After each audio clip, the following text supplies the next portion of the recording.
لا إله إلا الله لا إله إلا الله لا الحمد لله نحمده ونستعينه ونستغفره ونعوذ بالله من شرور أنفسنا ومن سيئات أعمالنا من يهده الله فلا مضل له ومن يضلل فلا هادي له أشهد أن لا إله إلا الله وأشهد أن محمدا عبده ورسوله أرسل رسوله بالحق بشيرا ونذيرا أما بعد أعوذ بالله السميع العليم من الشيطان الرجيم من همزه ونفخه ونفسه بسم الله الرحمن الرحيم يا أيها الذين آمنوا اتقوا الله حق تقاته ولا تموتن إلا وأنتم مسلمون يا أيها الناس اتقوا ربكم الذي خلقكم من نفس واحدة وخلق منها زوجها وبث منهما رجالا كثيرا ونساء واتقوا الله الذي تساءلون به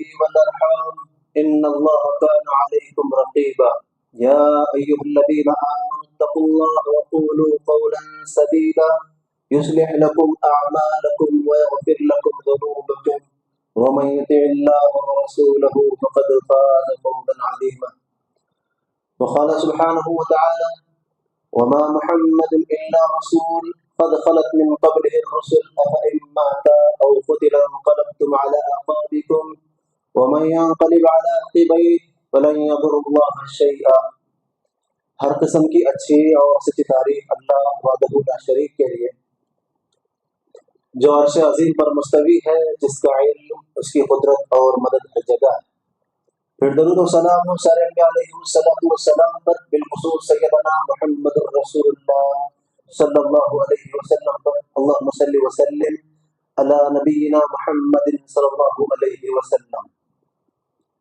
حضرات سامعین و سامعات، آج جس موضوع کے تحت ہماری گفتگو ہونی ہے، فتنہ ارتداد کے اسباب اور علاج. فتنہ آزمائش کو کہتے ہیں. ارتداد جو اسلام کو چھوڑ کر پچھلے مذہب پر یا کسی اور مذہب کو اختیار کرنا، جو اللہ اور اس کے رسول کی نظر میں مقبول اور محمود رہی ہے، وہ مرتد کہلاتا ہے. اسی کے عمل کو ارتداد کہتے ہیں. فتنہ ارتداد یعنی مرتد ہونے کا جو فتنہ ہے، اس کے کیا اسباب ہیں اور اس کے کیا علاج ہے، اس پر ہم بات کریں گے. اس سلسلے کے لیے میں نے سورہ آل عمران کی ایک آیت نمبر 144 آپ کے سامنے پڑھی گئی، جس میں اس بات کی وضاحت ہے وَمَا مُحَمَّدٌ إِلَّا رَسُولٌ. اللہ رب العالمین نے کہا محمد اللہ کے رسول ہے صلی اللہ علیہ وسلم. آپ سے پہلے جتنے بھی انبیاء اور رسول آئے وہ سب کے سب اللہ کے رسول ہیں. اور اللہ نے کہا اگر اللہ کے نبی وفات پا جائیں، اگر میں اور آپ اہل حدیث اگر اللہ کے نبی کی وفات کی بات کرتے ہیں تو لوگ ہم کو مصطفیٰ کے رسول کہتے ہیں. قرآن کہتا ہے أَفَإِن مَاتَ، اگر یہ مر جائیں، اگر یہ گزر جائیں، اگر یہ وفات پا جائیں، اور قتل یا شہید کر دیے جائیں، کیا تم اپنی ایڑیوں کے بل جہاں سے تم آئے تھے شرک اور بدعات سے، خرافات سے، کیا پھر وہیں پر لوٹ کر جاؤ گے؟ اللہ نے کہا وَمَن يَنقَلِبْ عَلَىٰ عَقِبَيْهِ، جو اپنے صحیح دین کو، صحیح طریقے کو چھوڑ کر پرانے باپ دادا کے طریقے پر پھر سے واپس جائے گا تو اللہ کا کچھ بھی نقصان نہیں پہنچائے. علامہ ابن القیم رحمہ اللہ اپنی کتاب زاد المعاد میں لکھتے ہیں اس آیت کا مضمون اس وقت کھل کر آیا جس وقت پیارے نبی علیہ السلام کی وفات ہوئی. جس وقت آپ کی وفات ہوئی، بہت سارے ضعیف الایمان منافقین اور ضعیف الایمان لوگ اسلام سے مرتد ہو گئے. حضرت ابوبکر صدیق رضی اللہ تعالیٰ عنہ کے لیے بہت بڑی آزمائش تھی.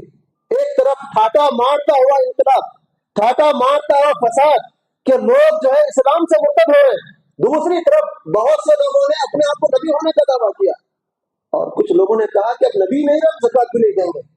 ایسے بڑے تین فتنوں سے سیدنا ابوبکر صدیق رضی اللہ تعالیٰ عنہ نے فیس کیا. پھر اس کے بعد ایک بخاری کی روایت ہے، رسول اللہ صلی اللہ علیہ وسلم کی وفات کے دن ابوبکر صدیق رضی اللہ تعالیٰ عنہ نے معاملے کو دیکھا، بڑا گمبھیر مسئلہ ہے.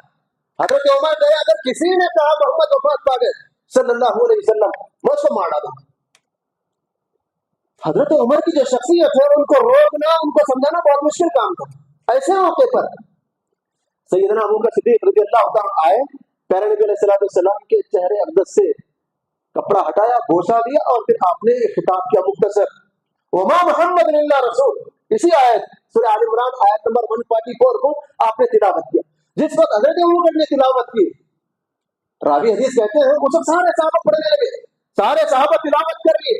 اور ایسے موقع پر جہاں پر عمر نے کہا تھا اگر کسی نے کہا محمد وفات پا گئے صلی اللہ علیہ وسلم، میں اس کو مار ڈالوں گا، آپ بھی اپنی تلوار رکھ کر خاموش بیٹھ گئے. میرے دوستو، اور حقیقت میں یہی سلفیت ہے اور یہی اہل حدیثیت ہے کہ اب ہمارے پاس اللہ اور اس کے رسول کے حوالے سے کوئی بات آئے، اپنے ہتھیار ڈال دیں، اپنے آپ کو قرآن و سنت کے حوالے کر دیں. ارے نہیں، ہمارے محلے کے امام صاحب تو یہ بول رہے تھے، ہمارے خالو ہمارے انکل فلاں جگہ رہے تھے، بہت بڑے آدمی ہیں، بڑی پنچایت کے ذمہ دار ہیں، ایسے بول رہے تھے. نہیں، چوں چرا نہیں. جب اللہ اور اس کے رسول کی بات آ گئی، اپنے آپ کا حوالے کر دینا، جس کو ہم اپنی عام زبان میں آمنا اور صدقنا کہتے ہیں. بس اللہ اور اس کے رسول کے حوالے سے بات آئی، اپنے آپ کا حوالے کر دیں. دوسری بات، اللہ رب العالمین نے سورہ مائدہ آیت نمبر 54 کے اندر فرمایا، یا ایھا الذین آمنوا من یرتد منکم عن دینہ، اے ایمان والو، تم میں سے جو کوئی اپنے دین سے، اپنے اسلام سے، اپنے کلمے سے، اپنے ایمان سے پھر جائے گا، مرتد ہوگا، فسوف یأتی اللہ بقوم، اللہ تعالیٰ ایک ایسی قوم کو لائے گا، یحبہم، اللہ ان سے محبت کرے گا، ویحبونہ، اور یہ لوگ اللہ سے محبت کریں گے. اذلۃ علی المؤمنین، یہ لوگ مومنوں کے لیے بڑے نرم ہوں گے، عزت علی الکافرین، اللہ کے نافرمان بندوں کے لیے بڑے سخت ہوں گے. لیکن ہم اپنے معاشرے اور سوسائٹی کا جائزہ لیں، ہم مسلمانوں کے لیے بڑے سخت گیر ہیں، بال کی کھال نکالتے ہیں، مارا ماری کرتے ہیں، لڑائی جھگڑے پر تلتے ہیں، کوٹ کچہری تک چلی جاتی ہے بات. وہی غیروں کی بات ہے، نہیں سر، ایسی بات نہیں ہے سر، غیروں کے لیے بڑے جھک جاتے ہیں. اللہ المستعان، اللہ ہمارے معاشرے کو ہدایت دے. لیکن یہاں پر بات اصل مجھے یہ بتانی ہے، اللہ نے کہا جو کوئی مرتد ہوگا اللہ ایک ایسی قوم کو لائے گا. اس سلسلے میں امام شوکانی علیہ رحمہ لکھتے ہیں، یہ آیت میں قوم سے مراد ابو بکر صدیق اور صحابہ کرام اور تابعین، جنہوں نے اللہ کے نبی علیہ السلام کی وفات کے بعد، اللہ کے نبی صلی اللہ علیہ وسلم کی وفات کے بعد دین اسلام سے برگشتہ ہونے والے، دین اسلام سے پھر جانے والے، دین اسلام سے مرتد ہونے والوں کے خلاف اعلان جنگ کیا. اور اس کے بعد جن جن لوگوں نے ان لوگوں سے لڑائی کی، اور پھر جنہوں نے بھی مرتد ہونے والوں کے ساتھ اعلان جنگ کیا، قیامت تک آنے والے لوگ یہ قوم سے مراد ہے. اور یہ وہ لوگ ہیں جو اللہ سے محبت کریں گے، اللہ ان سے محبت کرے گا. کیا ہم اللہ کی محبت چاہتے ہیں؟ کیا ہم اپنے معاشرے اور سوسائٹی کے اندر ایسے معاملات نہیں دیکھ رہے؟ ہم آئے دن روزانہ میڈیا پر دیکھتے اور سنتے ہیں جو مسلم لڑکیاں اسلامی تہذیب کو چھوڑ کر کفر و الحاد کو اختیار کر رہی ہیں، کفر و الحاد کے طریقے پر چلنے تیار ہیں. مسلمان لڑکیاں غیر مسلم لڑکوں سے مشرکانہ رسم و رواج کے ساتھ شادیاں کر رہی ہیں، اور اپنے مذہب اسلام کو چھوڑ کر غیر کے مذہب کو قبول کرنے کے لیے تیار ہے، آمدہ ہے. ارتداد کی خبریں کبھی ادھر سے کبھی ادھر سے، الغرض فتنہ ارتداد تو سر چڑھ کر بول رہا ہے. اور ایسے موقع پر نبی علیہ السلام کی آپریشن کو ہمیں یاد آنا چاہیے. اس میں پیارے نبی علیہ السلام نے فرمایا تھا، یصبح الرجل مؤمنا ویمسی کافرا، ایک آدمی صبح میں مسلمان ہوگا، شام ہوتے ہوتے کافر ہوگا. ایک مسلمان شام میں مسلمان ہوگا، صبح ہوتے ہوتے کافر ہوگا. لیکن وجہ کیا ہے؟ اس کے دل میں دنیا کی محبت ہوگی. یبیع دینہ بعرض من الدنیا، یہ دنیا کو حاصل کرنے کے لیے، عزت، عہدہ، منصب، شہرت کو حاصل کرنے کے لیے اپنے دین کا سودا کر ڈالے گا.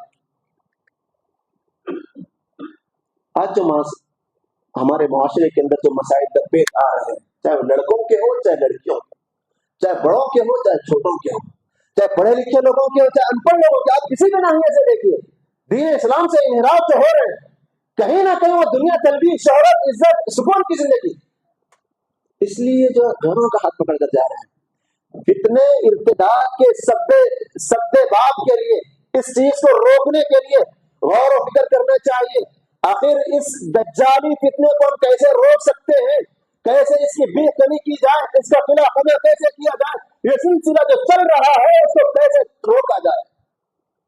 جب میں آپ امت کے سبھی مرد و خاتون ایمان والے جب غور و فکر کریں گے تو چند باتیں ہمارے سامنے آتی ہیں، جن کے ذریعے سے ہم ہماری قوم کے بچوں کو، بچیوں کو، پڑھے لکھے اور ان پڑھ لوگوں کو جو مرتد ہونے جا رہے ہیں ان کو ہم سیو کر سکتے ہیں, ہم ان کو محفوظ رکھ سکتے ہیں.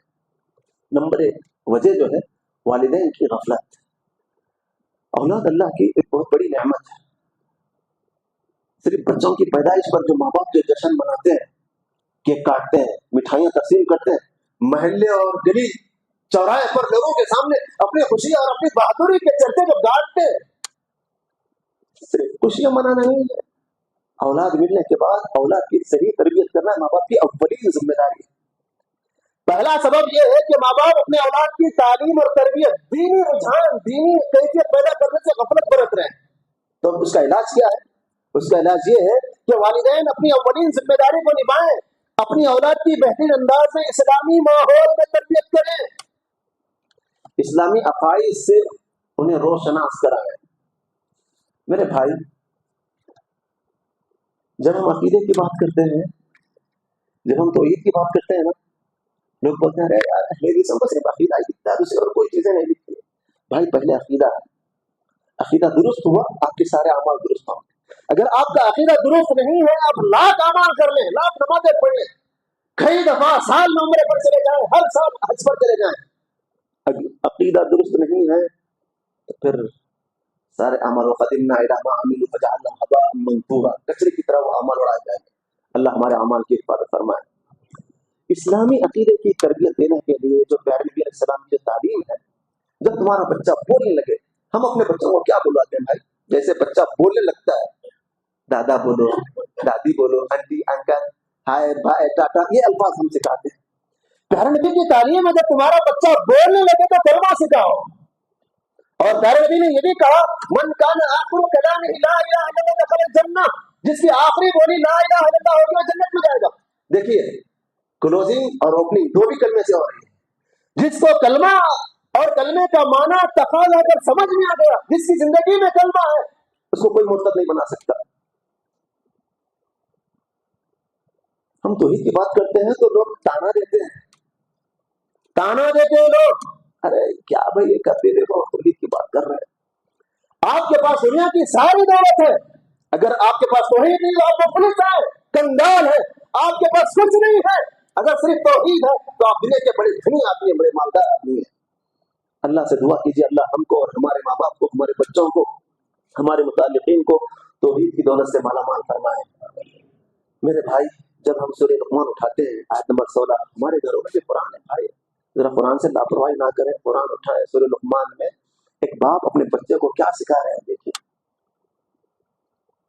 ہم بھی اپنے بچوں کو رات دیر, ماحول تو ہے سٹی کا, رات دیر تک جاگنا, دیر تک اٹھنا, لیکن بچے جو صبح کو اسکول جانے والے ہوتے ہیں, مائیں باپ چاچا انکل بولتے ہیں بیٹا سو جاؤ بہت دیر ہو گئی ہے, صبح کو اسکول جانا ہے. اللہ کی قسم کیا ہمارے ماں باپ کے زبان پر یہ کلمات آتے ہیں بیٹا جلدی سو جاؤ, آپ کو صبح فجر اٹھنا ہے؟ بولتے ہیں بھائی, بولتے ہیں تو الحمدللہ بہت اچھی بات ہے, ورنہ پھر ہمیں اپنے معاملات کو اصلاح کرنا ہے. اصلاح کا ذریعہ دیکھیے ہمارے دینی ماحول کسی ڈی مارٹ میں یا کسی بڑے شو روم میں ملنے والا چیز عقیدہ نہیں ہے کہ اس کو لائن چپکا دیں. اگر واقعی کسی مال میں ملنے والی چیز ہوتی تو جتنا بڑا مالدار ہوتا اتنا بڑا عقیدے والا ہوتا, اتنا بڑا ایمان والا ہوتا. لیکن یہ چیزیں ہمارے اپنے ماحول سے بنتی ہیں. ہم اپنے بچوں کو کیا بولنا سلا رہے ہیں, سو جاؤ جلدی سو جاؤ, یہ تو پولیس آ رہی, یہ تو فلاں شیطان آتا, فلاں آتا. اللہ المستعان. یہاں پر ایک باپ اپنے بیٹے کو کیا عقیدہ سکھا رہے ہیں, کہا لقمان نے یا بنیا انھا ان تک مثقال حبۃ من خردل, بیٹا اے میرے پیارے بیٹا, ایک رائی کے برابر بھی اگر کوئی دانہ ہے نا, اگر وہ فتقوا فی صخرۃ, کسی پہاڑ میں ہے, اور فی السماوات او فی الارض, زمین میں ہے یا آسمانوں میں, جہاں کہیں یاتی بھی اللہ اس کو لائے گا. عقیدہ سکھا رہے ہیں. اللہ کے نبی کے پاس ایک لونڈی لائی گئی. پیارے نبی علیہ السلام سے کہا اللہ کے نبی میں اس کو آزاد کرنا چاہ رہا ہوں. پیارے نبی علیہ السلام نے 10 سوالات انٹرویو میں لیے, صرف آپ نے اس سے 2 سوال کیے. پہلا سوال کیا این اللہ, اللہ کہاں, وہی اشارۃ الی السماء, اس نے آسمان کی طرف اشارہ کیا. اور آپ نے دوسرا سوال کیا من انا, میں کون ہوں, انت رسول اللہ, اللہ کا. اللہ کے نبی نے کہا اس کو آزاد کر دو, ایک مومنہ ہے. سبحان اللہ. میرے بھائی آپ دیکھیے کیسے عقیدے کی تعلیم ہو رہی ہے. کہا بیٹا آسمانوں میں, زمین میں, پہاڑ پہ جو بھی کوئی چیز ہے یہ عقیدہ اللہ, اللہ سے لے کر ہے, اللہ سے دیکھ رہا ہے. اگر ہم اپنے بچوں کو یہ عقیدہ بتائیں بیٹا ہم جو بھی کر رہے ہیں اللہ ہمیں دیکھ رہا ہے, ہماری ہر حرکت پر، ہمارے ہر معاملے پر، ہماری ایکٹیویٹیز پر، ہماری سرگرمیوں پر اللہ کا کیمرہ فوکس کر رہا ہے. سی سی کیمرے میں جاتے ہیں الرٹ ہو جاتے ہیں، بیٹا سی سی نہیں کرنا، نہیں کرنا، ایسا نہیں کرنا. اللہ المستعان. جو اللہ رب العالمین نے جو ان اللہ کان علیکم رقیبا، اللہ تم پر نگہبان ہے، اللہ تمہاری ہر ایک چیز کو جانتا ہے. اگر یہ عقیدہ ہمارے بچوں میں آ جائے اور بچوں کو یہ سکھائے بیٹا بےہودہ گالی گلوچ نہیں کرنا، ما یلفظ من قول الا لدیہ رقیب عتید، ہم اپنی زبان سے جو بھی بول رہے ہیں اللہ کے فرشتے لکھ رہے ہیں، بےہودہ باتیں نہیں کرنا بیٹا. لقمان اپنے بیٹے کو بھی بولتے ہیں یا بنی اقیم الصلاۃ، بیٹا نماز قائم کرنا، وامر بالمعروف، لوگوں کو بھلائی کا حکم دینا، وانہا عن المنکر، لوگوں کو برائی سے روکنا، واصبر علی ما اصابک، بیٹا جب تم دین کا کام کرو گے نا، جب تم توحید کی بات بتاؤ گے، لوگوں کو شرک اور بدعات سے روکو گے، لوگ آپ کی مخالفت کریں گے، آپ کو تکلیف دیں گے، آپ کو پریشان کریں گے، واصبر علی ما اصابک. اللہ المستعان. جب یہ تربیت ملے گی اپنے بچوں کو، اگر مسلم بچوں کے عقائد درست ہوں اور وہ دینی تربیت سے آراستہ ہوں تو انہیں کوئی بے خوف نہیں بنائے گا، انہیں کوئی مرتد نہیں بنائے گا. عقیدہ دینی ماحول یہ کہاں ملے گا بھائی؟ مساجد میں، دینی درسگاہوں میں، علماء کی محفل میں. اولاد کو مساجد سے جوڑیں، اولاد کو مساجد سے جوڑیں، اور خاص طور پر عورتوں کو مساجد جانے سے نہ روکیں. اور جس وقت تک اہل حدیث اپنی مساجد میں عورتوں کا انتظام کرتے لوگ تانا دیتے. جب حکومت ہند کی طرف سے ضرب پڑی نا، مسلم پریس اللہ کو لکھنا پڑا کہ مسجد کے ایک حصے میں کہیں پر عورتوں کا انتظام کیا جائے. لا الہ الا اللہ. جب ہم شریعت پڑھتے ہیں، سیرت پڑھتے ہیں تو بات معلوم ہوتی ہے اللہ کے نبی کے زمانے میں 5 وقتہ نمازوں میں خواتین آتی، وہاں پر عورتیں بچے آتے صفوں کے صفوف میں، اللہ کے نبی نماز پڑھانے کے لیے کھڑے ہیں، آپ کبھی ارادہ کیے لمبی نماز پڑھانے کا، بچہ رو رہا ہے، آپ نماز مختصر کر رہے ہیں. ایسی بے شمار دلیلیں ملتی ہیں. دوسری چیز، مسلم گھروں میں دینی تعلیم اور تربیت کا نظام. دینی تربیت سے مراد عام طور پر یہ سمجھتے ہیں 200-500 روپے والا ٹیوشن جو کسی عالم کسی حافظ قرآن کو بلائے اور آ کر مولوی صاحب پڑھا کر جا رہے ہیں. بس شادی بیاہ کے موقع پر بولتے ہیں ہماری بچی جب 3 مرتبہ قرآن ختم کی ہے. کسی کو دینی ماحول نہ سمجھے. یہاں پر بڑے خرافات ہوتے ہیں، یہاں پر بھی بہت دھاندلیاں ہوتی ہیں. کئی دفعہ ایسا ہوتا ہے نوجوان لڑکیوں کو مولوی صاحب کے حوالے کر دیے، الگ سے سٹ آؤٹ جو روم ہوتا ہے یا پھر کہیں پر ہال یہاں پر بٹھا رہے ہیں. مولوی صاحب کوئی اللہ کے فرشتے نہیں ہیں، آپ اپنے نوجوان لڑکیوں کو بٹھا کر آپ اپنے کام میں مصروف ہیں. یہ طریقہ غلط، یہ شرعی طریقہ نہیں ہے. ہر ناحیے سے اپنے بچوں پر کڑی نظر رکھیے. قرآن پڑھا رہا ایسا کیسا بول سکتے ہیں آپ؟ جب 2 ہیں تو تیسرا کون ہوگا بھائی؟ اللہ المستعان. پھر کیسے؟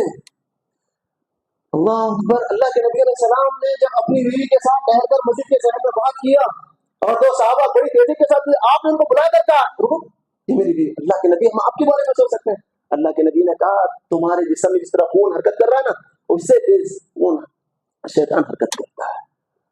اللہ اکبر. میرے بھائی، مسلم گھروں میں دینی تربیت، لیکن سوال یہ ہے ہمارے معاشرے اور سوسائٹی میں اعلیٰ تعلیم کی غلط کہ میں آپ سے اگر یہ پوچھوں اعلیٰ تعلیم کیا ہے بھائی؟ قرآن کی تعلیم سے بڑی اعلیٰ تعلیم کوئی نہیں ہو سکتی. اللہ کے نبی علیہ السلام نے کہا تھا خیرکم من تعلم القرآن وعلمہ، تم میں سب سے بہترین آدمی وہ ہے، بہترین مرد و خاتون وہ ہے جو قرآن پڑھے، قرآن سیکھے اور قرآن سکھائے. لیکن آج ہمارے پاس ہمارے معاشرے میں سرمایہ داران دنیا دار لوگ بولتے ہیں کیوں بھائی آپ یہ محلہ چھوڑیں گے؟ بس نہیں، اعلیٰ تعلیم کی وجہ سے یہاں پر ہمارے بچوں کے لیے کوئی اچھا سلیبس کا اسکول نہیں تھا، اس لیے ہم وہاں چلے گئے. کبھی کسی بھائی کو آپ نے سنا ہمارے محلے میں توحید والا ماحول نہیں تھا، توحید کا قلعہ اہل حدیث مسجد نہیں تھی، کتاب و سنت کا جہاں پر درس سننے کو ملتا ایسی مسجد نہیں تھی جس کی وجہ سے وہ یہ محلہ چھوڑ کر فلاں محلے میں آیا. کبھی آپ نے سنا؟ اللہ من رحم ربک، اللہ جس کو توحید ہے ایسے بھی لوگ اللہ والے آئے. میرے بھائی، اعلیٰ تعلیم کے نام سے دینی تعلیم کو نظر انداز کر کے علم حاصل کرنا یہ بالکل غیر شرعی عمل ہے. اور دینی ماحول کی جو بات ہے وہ ہماری مائیں اپنے گھروں میں پیدا کر سکتی ہے، وہ کردار ہماری مائیں ادا کر سکتی ہیں. عرب میں ایک استاد ایک کلاس روم میں بچوں سے پوچھتا ہے ایک ایک بچہ آپ کیا بنیں گے بیٹا، آپ کیا بنیں گے؟ آپ سب بچے اپنی اپنی رائے ظاہر کرتے ہیں. ایک بچہ بولتا ہے میں صحابی رسول بننا چاہتا ہوں. استاد پریشان رہ گیا. کیا کیا بولے بیٹا؟ نہیں میں صحابی رسول بننا چاہتا ہوں. بن سکتے ہیں بھائی؟ بن سکتے ہیں؟ جی نہیں. لیکن اس بچے کا شوق دیکھیے. حیران شزدر رہا. اس کا پوچھا بیٹا آپ کیا بول رہے ہو؟ تم صحابی کیسے بن سکتے ہو؟ کہا نہیں میری ماں کو روزانہ مجھے سونے سے پہلے صحابہ کے واقعات، ان کی بہادری کے واقعات، ان کے جنگی معاملات، ان کے اصلاحی معاملات، ان کا کردار، ان کے لین دین کے معاملات، روزانہ میری ماں کو صحابہ کے واقعات پڑھاتی ہے، سناتی ہے. ان کی پاک دامنی اور ان کا اخلاق اور کردار بہت دفعہ میں نے سن لیا. میری خواہش ہو رہی ہے کہ میں ایسا صحابی رسول بنوں. یہ کیوں کر ممکن ہوتا ہے؟ اگر ہماری ماں ہے، اگر ہمارے باپ، ہمارے بھائی بہن اگر ہمارے گھروں میں دینی ماحول اگر پیدا کریں، روزانہ ایک آیت کا ترجمہ تشریح کے ساتھ، ایک حدیث تشریح کے ساتھ اگر ہمارے گھر میں بیٹھ کر پڑھنے سننے کا اگر ماحول بن جائے، کئی ایک حدیث. میرے دوستو دینی ماحول کے لیے یہ مائیں کردار ادا کر سکتے ہیں. جب بچہ جمائی لے رہا ہے، بچے کو جمائی کے اوپر ہاتھ روکنا، بچہ چھینک رہا ہے ماں الحمدللہ بول. جب یہ ساری چھوٹی چھوٹی باتیں ہیں، بالکل چھوٹی باتیں، اور یہ بچے بڑے ہونے کے بعد برابر ان چیزوں پر عمل کریں گے. جب بچے کو ٹوائلٹ کرا رہے ہیں، کپڑے پہنا رہے ہیں، دودھ پلا رہے ہیں، کھانا کھلا رہے ہیں، پانی پلا رہے ہیں، ہر وقت کی جو مصنون دعائیں ہیں، اگر ان دعاؤں کا اگر ذکر ہمارے ماں باپ ہمارے گھروں میں اگر کر لیں، دینی ماحول بن جائے گا. اور سب سے بڑی بات یہ اس ماحول کے اندر ماں کا جو کردار ہے. آپ امام بخاری رحمہ کی ماں کو دیکھیے. میں بالکل اختصار کے ساتھ بول رہا ہوں. جو جب امام بخاری رحمۃ اللہ علیہ، جن کا نام محمد بن اسماعیل ہے، وہ نابینا ہو گئے تھے، لیکن انہوں نے اللہ سے فریاد کر کر، رو کر، گڑ گڑا کر، اللہ سے مانگ کر محمد بن اسماعیل امام بخاری علیہ رحمہ کے تعلق سے دعا کرتے ہیں تو اللہ ان کو بینائی عطا کرتا ہے. ماؤں کے اندر وہ کردار ہوتا ہے. اور اسی طریقے سے امام احمد بن حنبل رحمہ اللہ کی ماں کے بارے میں آتا ہے کہ امام احمد بن حنبل جب چھوٹے تھے، ان کی والدہ ان کو فجر میں بیدار کرتی. سردی ہوتی تو بچے کے لیے گرم پانی کا انتظام کرتے. بچے کے لیے سوٹر، اور اس وقت سردی سے بچنے کا کوئی معاملہ نہ ہوتا تو اپنی چادر میں لپیٹ کر اپنے بچے کو مسجد تک چھوڑ. لا الہ الا اللہ. ایک سوال ہے، کیا ہماری مائیں، ہماری بہنیں، بہو، بیٹیاں اپنے متعلق مردوں کو، باپ، بھائی، بیٹے، شوہر کو جہنم کے جانا پسند کریں گی؟ جواب ہوگا نہیں. جب جواب ہے نہیں تو پھر کیوں نہ ہماری مائیں، بہو، بیٹیاں اپنے متعلق مردوں کو فجر میں بیدار نہیں کرتی؟ ایک عورت ایک عالم دین کے پاس آئی اور شکایت کی، عالم صاحب میرا بچہ فجر میں بیدار ہی نہیں ہوتا ہے. امام صاحب نے کہا تم جھوٹ بول رہے ہو. اگر آپ دیکھنا کسی عورت اپنے گھر والوں میں سے کسی کو، آپ تم جھوٹ بول رہے، بولو کتنی دیر بحث کرتے آپ کو اندازہ ہوگا. بولے امام صاحب میں کیوں کر جھوٹ بول رہا ہوں؟ میں اپنے بچے کو بیدار کرتے اٹھتا نہیں ہے. امام صاحب پوچھتے ہیں جس روم میں تمہارا بچہ سوتا ہے اور اس روم کی اے سی میں آگ لگ جائے تو تم اپنے بچے کو کیا کرو گی؟ ماں کہتی اجر رو میں اس کی بوتل پکڑ کر باہر گھسیٹ کر لاؤں. امام صاحب پوچھتے ہیں اس اے سی کی آگ سے جلنے کے ڈر سے تم اپنے بچے کو گردن پکڑ کر گھسیٹ کر لاتی ہو، کہ کبھی فجر میں ایسا اٹھایا تم نے جہنم کی آگ سے بچانے کے لیے اپنے بچے کو اٹھایا؟ میرے بھائی دینی ماحول بہت ضروری ہے. اگر ہم دینی ماحول نہ دیں، وردہ خان جیسی IAS آفیسر مسلم بنے گی جو اپنے آپ کو مسلمان ہوتے ہوئے اسلامی تعلیمات سے کترانے اور اسلامی تعلیمات سے بیزارگی کا اناؤنسمنٹ کرتی ہے. اگر اس کے ماں باپ دینی تربیت کیے ہوتے، اگر اس کے ماں باپ مکتب لے جائے ہوتے، اگر اس کو قرآن اور سنت بتائے ہوتے، اللہ اور اس کے رسول کی تعلیمات دیے ہوتے، اللہ کا خوف، رسول کی اطاعت کے جذبہ پر دلائے ہوتے، تو اس طرح سے وہ دینی تعلیم سے بیداری کا مظاہرہ نہیں کرتی. نمبر 3، مخلوط تعلیم، لڑکے اور لڑکیوں کا مل کر بیٹھ کر پڑھنا. چوتھی چیز، مخلوط ملازمتیں، جو نوکریاں جو کر رہے ہیں. وقت کی کمی کی وجہ سے میں ساتھ جا رہا ہوں. حتی الامکان اپنی اولاد کو مخلوط تعلیم اور مخلوط ملازمتوں سے بچائیں. جو لڑکیاں اسکول کالج میں پڑھ رہی ہیں، والدین ان کے قدم قدم پر نظر رکھیں. اور رجل علی دین خلیلہ، پیارے مصطفیٰ صلی اللہ علیہ وسلم نے کہا تھا کہ آدمی اپنے دوست کے دین پر ہوگا. فَلْيَنْظُرْ أَحَدُكُمْ مَنْ يُخَالِلُ، تم میں سے ہر ایک آدمی کو چاہیے وہ جائزہ لے کہ میں اپنے کس کے ساتھ دوست ہوں، میرا دوست کون ہے، میرا کس کے ساتھ اٹھنا بیٹھنا ہے. کاروبار کام کاج مصروفیات، اگر ہم دن بھر بے دین عقیدہ خراب لوگوں کے ساتھ اگر رہتے ہیں اور پھر یہ سوچتے ہیں کہ ہمارے بچے ہمارے متعلقین اور ہمارا عقیدہ سیف ہے اور ہم جنت میں نہیں چلے جائیں، یہ ناممکن سی بات. کڑی نظر رکھیں. بعض اوقات ایسا ہوتا ہے جب بچے اور بچیاں مل کر کھانا پینا، ہوٹلوں کو جانا آنا، پارک کو جانا کرتے ہیں، وہ سب کوئی تکلیف نہیں. جب شادی کر جاتے ہیں نا، ماں باپ شکایت کرتے ہیں. اور بعض تو ایسے بے حیا لوگوں کو بھی دیکھا گیا، وہ کہتے ہیں ارے بھائی ہم تو فری مائنڈیڈ ہیں. چلتا بھائی، آج کا زمانہ ہے، لڑکے لڑکیاں بڑے ہوئے اپنا کام کر رہے ہیں. اللہ مسلم، اس سے زیادہ بے حیائی اور اس سے زیادہ دیوست والی کیا بات ہو سکتی ہے. چوتھی اور پانچویں چیز، آن لائن جو شاپنگ ہو رہی ہے نا، خریداری، جتنا ہو سکے مرد آدمی اپنے گھر کا سودا سلام لا کر دے. ہر چیز، جتنی چیزیں ہو سکے جو گھر میں ضرورت کی چیزیں، وہ ساری چیزیں آدمی خود، نہیں میں آپ کو پیسے دے دے رہا ہوں، آپ کے فون میں ڈالو، آپ منگا دو. آپ اس میں مصروف ہو گئے نواب صاحب کہ اپنے گھر کا سامان سودا سلام بھی لا کر بھی دے رہے ہیں. اب گھر کی بہو بیٹیاں سامان منگا رہی ہیں، وہ آپ کے ڈور تک لا کر دینے والا کون ہے؟ اب وہاں پر ان کا نمبر، اور پھر پانی ملے گا میڈم، تھوڑا سا پانی ملے گا، پھر تھوڑا میرے فون میں چارجنگ کرنی ہے، میں تھوڑا سا چارج کر لوں. اس قسم کے بھائی آپ دیکھیے، یہ خرافات اور ارتداد کے جو واقعات کے جو دروازے ہیں ہمارے معاشرے میں اس طرح سے کھل رہے ہیں. پانچویں اور چھٹی چیز، جو بچے شادی کی عمر کو پہنچ جائیں ان کی فوراً شادی کرا دیں، ورنہ فتنہ اور فساد ہوگا. پیارے مصطفیٰ صلی اللہ علیہ وسلم نے فرمایا تھا اذا اتاکم من ترضون دینہ وخلقہ فزوجوہ، جب تمہیں دیندار رشتہ ہے، عام طور پر رشتہ ان کا ذاتی گھر نہیں ہے، کیا مہینے 2 مہینے میں گھر بدلتے رہنا، ذاتی گھر رہا تو اچھا تھا. دیندار رشتوں کو ایسے ٹھکرا، بے دین رہتا، بے نمازی رہتا، بے نمازی بے دین لڑکی رہتی، اچھے اسٹیٹس والے، ارے نہیں ہم لا کر مان لیتے، سدھار لیتے. کہاں سے سدھارتے بھائی؟ اللہ نے کہا وَلَا تَنكِحُوا الْمُشْرِكَاتِ حَتَّىٰ يُؤْمِنَّ، تم مشرک عورتوں سے نکاح نہ کرو یہاں تک، تم مشرک عورتوں سے نکاح نہ کرو یہاں تک کہ وہ مومن بن جائے.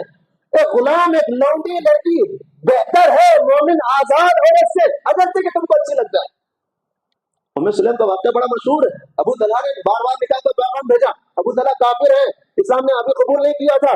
ام سلیم کے پاس نکاح، ام سلیم نے کہا ابو طلحہ تم اتنے اچھے آدمی ہو، اتنے اخلاق والے ہو، تمہارا پیغام ٹھکرایا نہیں جا سکتا، لیکن کیا کریں، تم لکڑی اور پتھر کے معبودوں کی بات کرتے ہو اور میرا رب حی و قیوم ہے، میرا اور تمہارا. لیکن یہاں پر لوگ ساری چیزیں ہونے کے باوجود ارے آپ فلاں پیر کو مانتے، ہم فلاں پیروں کو مانتے نا، ہمارا تمہارا خاندان نہیں ہوتا، ارے تم وہ خاندان کے ہے، ہمارا تمہارا یہ سارے معاشرے میں ہمارے بات. اللہ کے نبی نے فرمایا تھا جب تمہارے پاس دیندار رشتہ آئے تو نکاح کرا. چھٹی اور ساتویں چیز، سماج سے جہیز کی لعنت اور شادیوں میں من مانی مطالبات ہے کہ اس کا بیداد کر دے، اور خاص طور پر نکاح کے کھانوں پر پابندی لگائے. میرے بھائی جتنا ہو سکے نکاح کو، شادی کو شادی کرے، اور اللہ کے نبی کی دعا حاصل. اللہ کے نبی نے کہا تھا وہ نکاح بہت ہی بابرکت ہے جس میں کم سے کم خرچ ہو. کتنی دفعہ ہم یہ دیکھتے ہیں سنتے ہیں، آدمی اپنی حیثیت سے اونچا نکاح کرنے جاتا ہے، ہزاروں نہیں لاکھوں روپیہ قرض لیتا ہے، گھروں میں خوشخبریاں آتی ہیں، قرض ادا نہیں ہوتا. اللہ ہمارے معاشرے کی حفاظت فرمائے. ساتھیوں آخری بات، اپنی اولاد کو موبائل فون، لیپ ٹاپ اور انٹرنیٹ سے دور رکھے. ارے یہ کیسا بہت پرانے زمانے کے مولوی صاحب بھی نہیں میرے بھائی، جتنا ہو سکے دور رکھے. واقعی ان کو ضرورت ہے استعمال کرنے کی تو نظر رکھیں. جب بچہ آپ کا ٹیب پر بیٹھتا ہے، موبائل پر نیٹ پر بیٹھتا ہے، ایسی جگہ بٹھائیں جہاں سے آپ کی اہلیہ، آپ کی بیوی، بچے وہاں سے آمنا سامنا. انفرادی طور پر پالیسی کر جو الگ سے روم دے رہے ہیں، وہاں سے فتنوں کے دروازے کھل رہے ہیں، اور بھٹکنے بہکنے کے اکثر دروازے انٹرنیٹ کے ذریعے کھلتے ہیں. وقفے وقفے سے خواتین کے اجتماعات کرائیں، سیرت خدیجہ، سیرت فاطمہ الزہرا، سیرت عائشہ رضی اللہ تعالی عنہن سے واقف کرا جائے، روشناس کرائیں، تاکہ انہیں ان کی بات دامنی اور ان کے عزت نفس اور ان کا اخلاق اور کردار ان کی زندگی میں آئے. فتنے ارتداد سے ہونے والے جو عذابات ہیں اس سے ڈرائیں. دنیا میں جو بے عزتی، جو بہت زیادہ ذلت والی زندگی، کتنی ایسی لڑکیاں ہیں جو اچھے گھرانوں سے تھی، بڑے عیش و آرام کتنے گزارتی تھی، غیروں کے ساتھ چلے گئی، چند ماہ کے بعد وہ استعمال کیا، اس کے بعد کہیں پر ان کو جلایا گیا، کہیں پر پھینکا گیا، کہیں پر کاٹا گیا. اس قسم کی جو واقعات ہیں ان کو روشناس کرایا.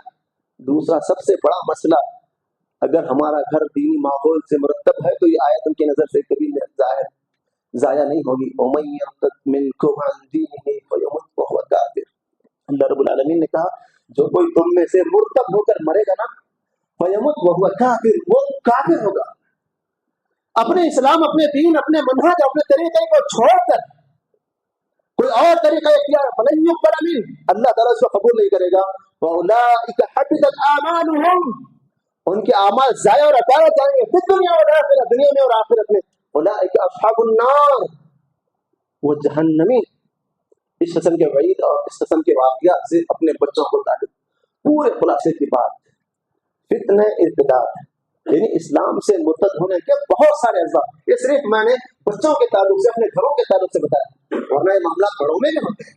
کاروباری مسئلے کو لے کر، پیسے کی حوث کو لے کر، عہدہ اور منصب کی خواہشات میں بہت سے دفعہ ایسا ہوتا ہے غیر شرعی چیزوں کو، اسلام کو چھوڑ کر غیر اسلامی تہذیب کو اپناتے ہیں صرف اور صرف عزت کے لیے، عزت نفس کے لیے. اللہ المستعان. میرے بھائی، عزت نفس کی بات کرتے ہیں نا، حضرت بلال کو دیکھو. حضرت بلال رضی اللہ تعالیٰ عنہ اوپر جو معاملات ہو رہے تھے، جس طریقے سے ان کا سردار، ان کا سیٹ، اس وقت کا جو آقا تھا، اونر تھا، بڑی سختی کے ساتھ ان کو تکلیف دے رہا تھا. اس وقت حضرت ابوبکر صدیق کا وہاں سے گزر ہوا. حضرت ابوبکر صدیق رضی اللہ تعالیٰ عنہ کا، کیا تم اللہ سے نہیں ڈرو گے اس تمہارے غلام کے تعلق سے؟ حضرت بلال کا اونر کہتا ہے ہاں، اگر آپ کو اتنا بڑا رحم آ رہا ہے نا، اس کو خرید کر آزاد کیوں نہیں کرتے؟ حضرت ابوبکر صدیق نے موقع کو غنیمت جانا تھا. ٹھیک ہے، چلو بولو اس کی قیمت کیا ہے. اس نے کہا 5 اوقیہ. 5 اوقیہ تقریباً 13 تولے سونا ہوتا ہے. تقریباً آج کی 9-10 لاکھ کی لاگت ہوتی ہے. حضرت ابوبکر صدیق رضی اللہ تعالیٰ عنہ نے کہا ٹھیک ہے، میں 5 اوقیہ دینے کے لیے تیار ہوں، تم اس کو آزاد کر دو. حضرت بلال کا آنر بولا ابو بکر تم تو بڑے بزنس مین ہو یار، تم کیسے تاجر آدمی ہو، 5 اوقیہ سونا دینے، 5 اوقیہ دینے کے لیے تم تیار ہوئے، جبکہ بلال کو اگر تم 1 اوقیہ میں بارگننگ کرتے نا، میں 1 اوقیہ میں بھی تم کو دیتا. حضرت ابوبکر صدیق رضی اللہ تعالیٰ نے کہا تم بلال کی قدر کیا جانو، یہ موحد ہے، ایک اللہ کو ماننے والا، یہ رسول سے محبت کرنے والا ہے. اگر تم اس کی قیمت 10 اوقیہ دیتے، اس کی ڈبل قیمت بولتے، تب بھی میں دینے کے لیے تیار ہوں. سبحان اللہ. میرے بھائی، پورے خلاصے کی بات یہ، ہم اپنے معاملات کو، اپنے لین دین کو، اپنے گھریلو ماحول کو، خاص طور پر اپنے گھر میں بیوی بچوں کے ساتھ نرم والا معاملہ اختیار کریں، دینی معاملہ اختیار کریں، دینی رجحانات پیدا کریں. ہر دفعہ اس بات کی کوشش کریں کہ آج ہم اپنے بچے کو اللہ اس کے رسول کے حوالے سے کچھ روشن کریں. اللہ تعالیٰ سے دعا، اللہ تعالیٰ مجھے، آپ کو، ساری کائنات کے لوگوں کو کتاب و سنت کی باتیں سننے، سمجھنے اور اس پر عمل کرنے کی توفیق عطا فرمائے. الہی ہمارے درمیان جو بھی بھائی بہن پریشان حال ہے، اللہ ان کی پریشانی کو آسانی میں تبدیل فرما. جو بیمار ہے اللہ ہم سب کو شفا کاملہ عاجلہ عطا فرما. اللہ ہم سب کی روزی روٹی میں خیر و برکت عطا فرما. آسمان سے زمین سے بے شمار رحمتیں برکتیں نازل فرما. الہی ہمارے درمیان جو بھی بھائی مقروض ہیں، اللہ ان کے قرضوں کو آسانی کے ساتھ ادا کرنے کی توفیق عطا فرما. اللہ ابھی کچھ دیر پہلے ہمارے بھائی نے بتایا یہاں کے ایک مصلی ہیں، ان کی طبیعت خراب ہے، اور ایک مصلی ان کی والدہ کی طبیعت ناساز ہے. اللہ سے ہم دعا کریں اللہ جتنے بھی بھائی بہن ہمارے چھوٹے بڑے ایمان والے بیمار ہیں، اللہ سب کو شفا کاملہ عاجلہ عطا فرما. اللہ جو بھی ایمان پر مرے ہیں، اللہ ہم سب کی تو مغفرت فرما. اللہ ہم سب کو اپنے اپنے ماں باپ کے حق میں اور ہماری اولاد کو ہمارے حق میں نجات کا ذریعہ بنا. آمین. اقول قولی ھذا استغفر اللہ لی ولکم ولسائر المسلمین من کل ذنب اتوب الیہ. السلام علیکم.